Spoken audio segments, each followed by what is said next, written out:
when you're ready. Hi everybody, George Chamberlain here. We're actually recording this on the 1st of July, 2014. I mention that only because I want to talk a little bit about the first half of this year and maybe what's in store for the second half of the year as far as your investments, your 401ks are concerned. We had an okay first half of the year, nothing to write home about. But remember, we've been coming off a couple of years that were just spectacular. 30% gains last year for the major market indicators.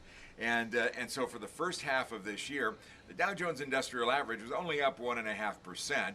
We had a better start for the S&P 500. It was up 6.1%, a good number. And so where do we go from here? That's always what people want to know. And probably, if you look at history, we're probably going to do okay.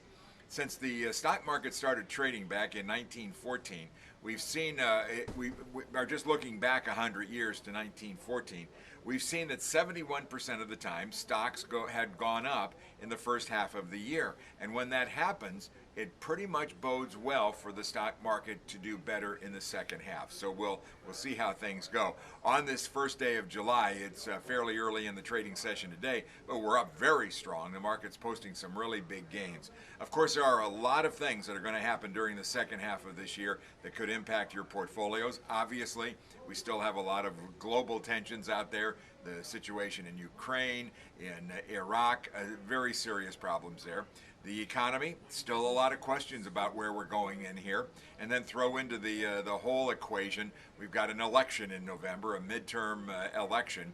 And so this one could always be exciting too, and there could be significant changes in the makeup of Congress as a result of this. So these are the kinds of things you pay attention to and investors will be watching. But one of the things we've learned over the past 5.5 years now is that the real success to investing is time, not timing. So keep that in mind and get ready to ride out a few bumps along the way in the second half of this year. I'm George Chamberlain. Have a good day. That worked out.